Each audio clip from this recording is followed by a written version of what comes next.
Okay, we are back for video number 3 for this Food and Beer Whispers show, internet talk show. This is number 3.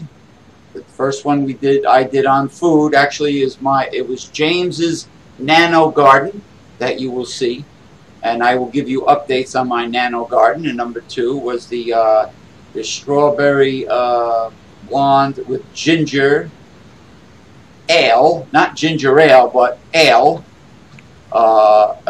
from the company in California. And now we're going to Tom Mulvihill, the Beer Whisperer, will show you the second beer. Go ahead, Tom. This is an oatmeal stout. Wow. From Crabtree. Crabtree? Oh, Crabtree. They're out of Greeley, Colorado. It's like Mrs. Crabtree from the Little Rascals, the old Little Rascals show. Mrs. Crabtree, the teacher. And I'm trying to remember the particulars because I put my notes down. But it is 7.5%. And I believe it's 29 IBUs on it. I might be off by a touch, but it's in that ballpark. Not a lot of IBUs. See, a beer like this is more malty than hoppy. 29 IBUs on this oatmeal stout. And you know me, I just love the dark stuff. It's got a nice color. Yeah, you know, we've talked about... well, I've talked about with you before that I feel that there's basically two camps of beers, refreshing and satisfying. Refreshing generally covers spring, summer, while satisfying covers fall, winter. And I'm generally, when I mean satisfying, I mean just beers that just kind of feel good and stick with you. And when I say refreshing, I mean it's something that it's a hot day and it just quenches your thirst. So there's just two different camps there for me. The satisfying, the satisfying stouts and porters are hearty. They're full-bodied, rich, heaviness, just like a Yankee pot roast with potatoes and carrots and mushroom gravy tastes so much better in the fall and winter than in the summer. You always want to eat heavier and therefore drink heavier, and that's what this reminds me of. Are you still with me? Yes, I was trying to get my head to go down. Yeah, you know, just think about it. You know, yeah, I actually drank one of these the other night and did a video on it. It is a great beer. Now I'm getting ready to take a drink here. Yeah, you know, people have a tendency to eat heavier meals with a higher percentage of fat in the cold weather. It just keeps them warm. Right. Now the aroma or the nose on this one. Same thing with the beers and with the beers. I mean, you know, in this case, stouts and ale. Yeah, stouts and could be ale, dark ale, and porters. We had 7.5%, 29 IBUs. I was correct. Now that I found my notes. Crabtree. The nose. I mean, in a beer like this, you're looking for certain types of aromas and flavors. You can get some deep chocolate notes going on here. You can smell a little bit of the oats. Crabtree Brewery in Colorado, right, sir? And it is brewed with flaked oats. Okay. Greeley, Colorado. This is one of those we've talked about before too. Oh shit! Are you talking about rolled oats when you say flaked oats? Oh, I hate it when that happened. Did you see that? You dribbled? I just did ear foul. You dribbled? I dribbled, man. Oh, let it flow. Let it dribble. I tried to catch it, and it got away from me. Unless you have a bib that you want to wear with this. Yeah. This is a fantastic beer. I was going to talk about the fact that it's in a can. This is one of those that come in 4-pack cans or 16-ounce cans. That's kind of a new thing. A lot of breweries are going to this style. It is more environmentally friendly, actually. This is an interesting can. I wish you were here to see this. It feels, I don't know if you can see that seam there. Let me get it over to you. but it feels like it's plastic, actually. Now this really? I could tell is aluminum, but there's a little rim right there, if I can get it up there where you can see it, where the lid meets this, and it's two different pieces, actually. This part here, you know, what you would, the can part actually feels like it's plastic. You know, when you talk about unique containers for craft beer, you know, we got the growler, right? And you got this can, the different cans, and also there's a company, I correct me if I'm wrong, but I think they're from the Netherlands, and the beer is called Grolsch. Grolsch. Yes, Grolsch. And they have that little mason, you know, the mason jar clip with the plug that's on top. You know, so these are unique. Great. Those are great.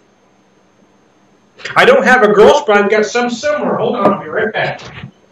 Yeah. But that oatmeal stout looks really great. This is one from back in 2009. I keep a lot of bottles. Wow. This was from Grand Teton. This was a called Sheep Eater Scotch Ale. But it's got that similar type, if you can see that there. Yes, yes. Yes, the clip, like the mason jar clip. Yeah, don't open it up, save it. Well, it's already, it's just a bottle. Oh, it's just a bottle. Okay, Grand Teton Scotch Ale.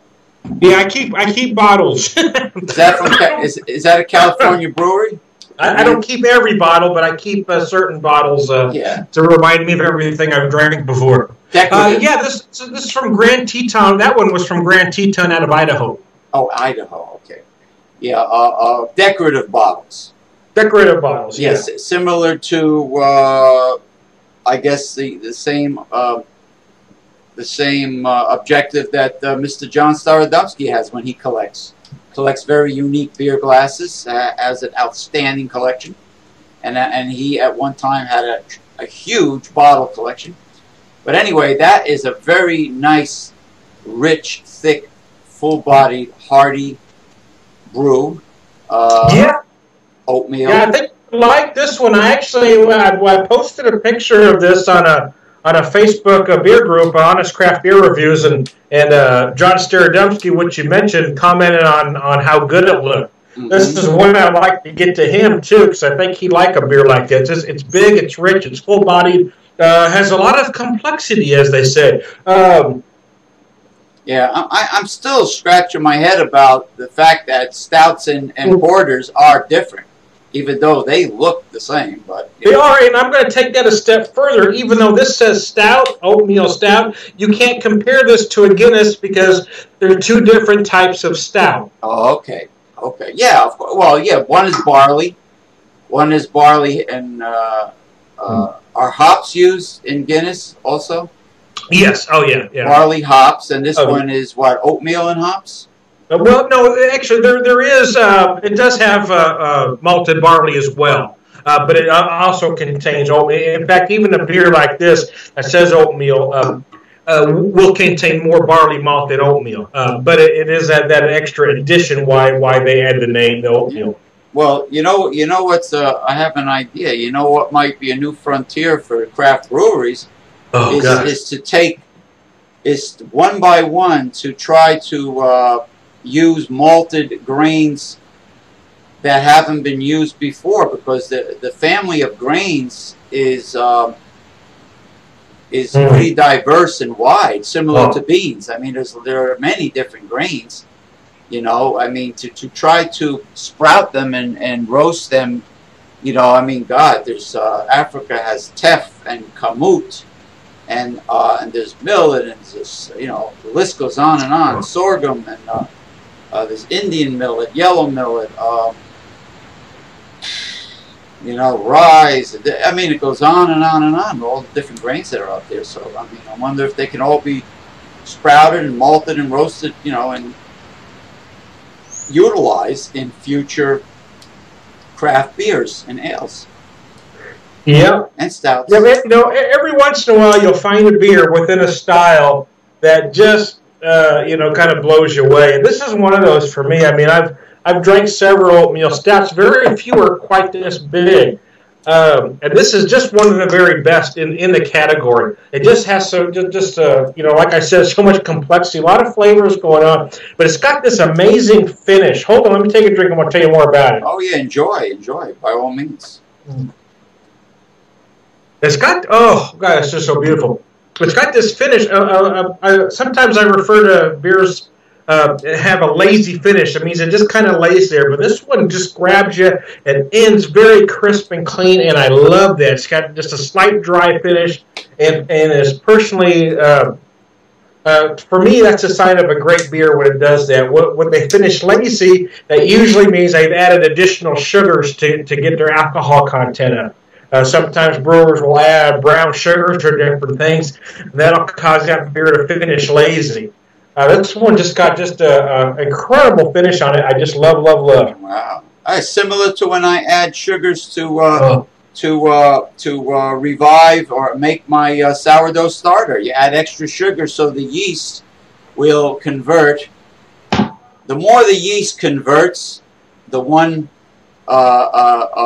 ingredient, the one chemical into another, the more you get that. That tang, that extra fermented flavor in your product. In this case, it will be sugar to alcohol.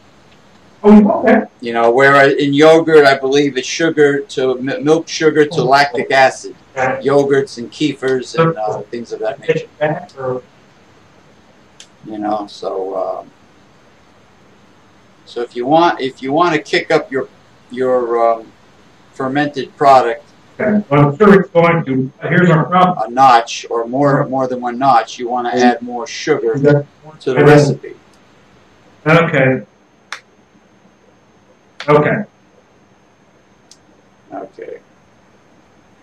Yeah, we're not going to be able to, I doubt, but I'll just have to take him first thing in the morning.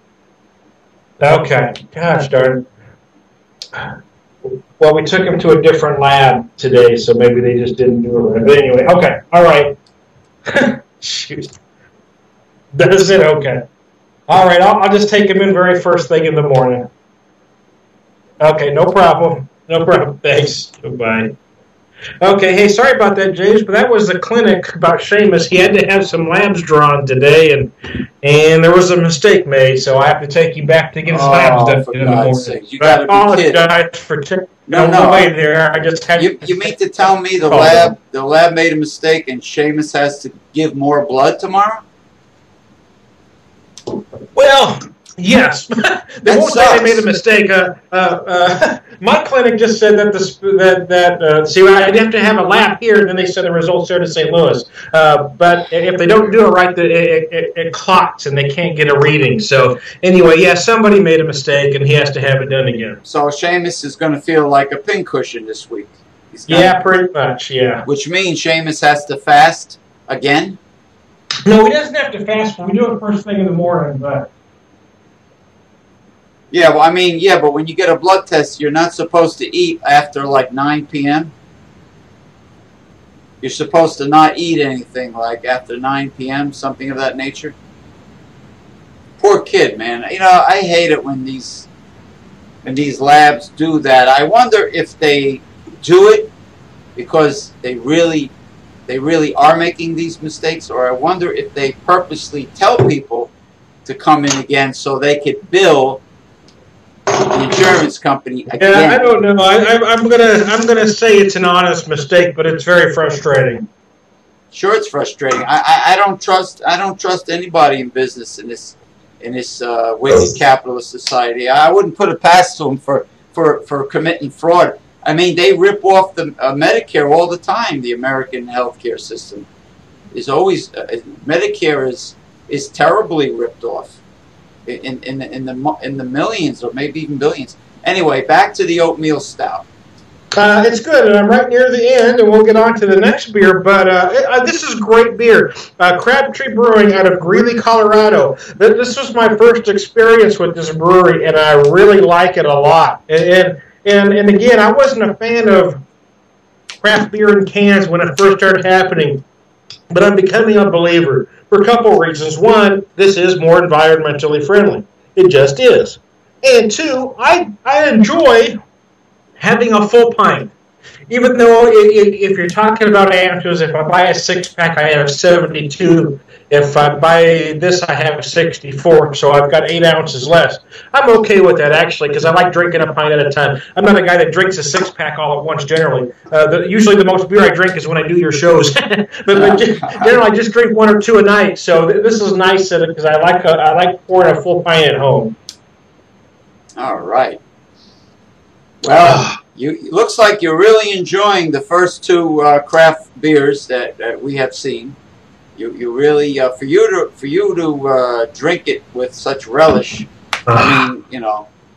Oh, it's beautiful. This is, I mean, for anybody that loves these big, rich, decadent brews, this one is, man. It's rich, it's decadent. I mean, it's big, big roasted malt flavors. Chocolate notes. It's just wonderful. It's just, I hate to watch into full-on beer geek speak, but boy, I really like this beer. It's just tasty. Yeah, it's like drinking a big, thick Sonic or Dairy Queen chocolate malted milkshake. It's just satisfying and hits the spot. Well, I tell you, the other day my wife made these cookies. My wife is the best baker in the world, man. She just makes the best cookies ever. Does she make oatmeal raisin cookies?